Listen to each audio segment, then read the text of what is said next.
have a question, but before that, can I quote the Financial Times, an article from the Financial Times.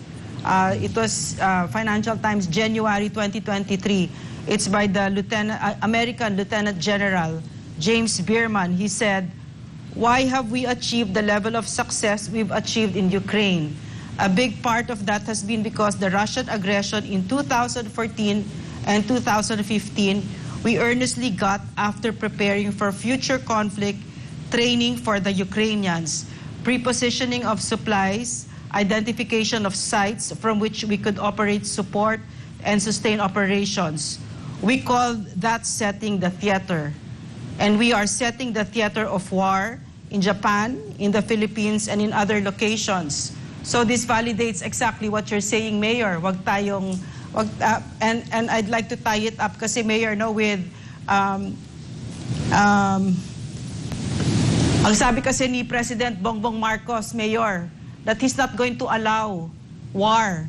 No, hindi siya papayag na may aggression. I'm not quoting him verbatim, pero yun yung pinaka-assurance na binibigay niya. But the presence of those EDCA sites make all that moot and academic. Ayan na, sinabi na nga, di ba, sir?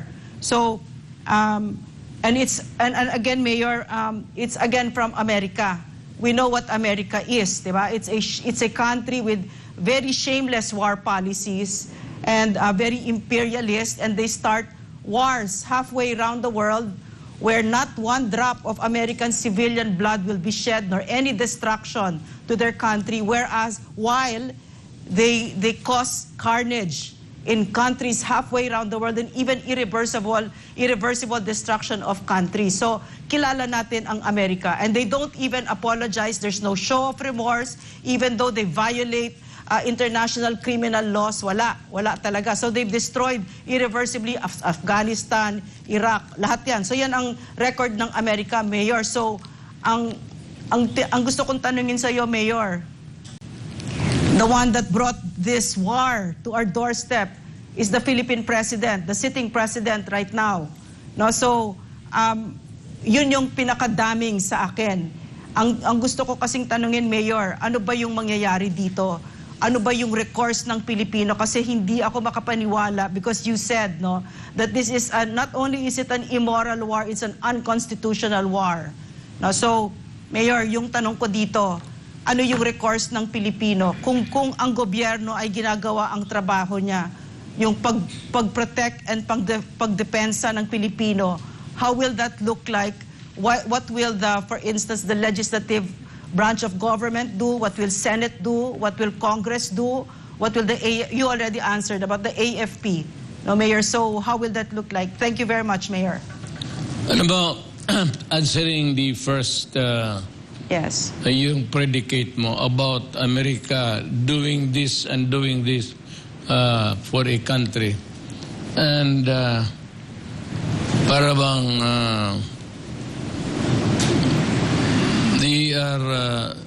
they treated these things with profound alam mo, kung Amerika ka, say that you did this to this country and to this country. If you were in Ukraine long before the war, sabihin mo you were successful, o tanungin kita that you ensure the supply lines to be. But before that, wag na muna yung tanungin ko yung Amerika. Ano ang nangyari sa Ukraine? Where is Ukraine now? Tell me. Nasaan ang Ukraine?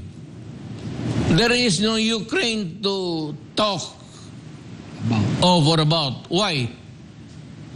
It's level to the ground. And you were there, you say that to help, that at one time you were there to ensure that they can fight the Russians? Is that your purpose? Is that your obligation? To prepare a place for war against another nation? Kung successful kayo, tingnan mo, tell me, with just one sentence, where is Ukraine now in the map of the world?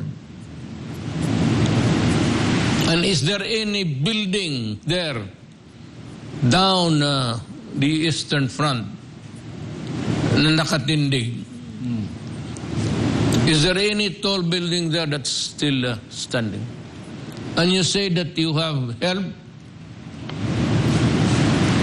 You egg itong si Zelensky and the others, you're the ones who are pushing him to, because you want your bases extended as near as you can get in the border between Ukraine and Russia, which is just a thin line, a thread to divide the territory. Kaya nag-away yan because not so much about your making an effort to make its defenses able and competent. No, you did not succeed. Look at ang supply nuns. At whose expense? At whose sacrifice? And who is sacrificing now? Bakit man itong Ukraine naglakas ng loob? Kayo yun eh. Yung CIA ninyo, Central Intelligence Authority. Agency rather.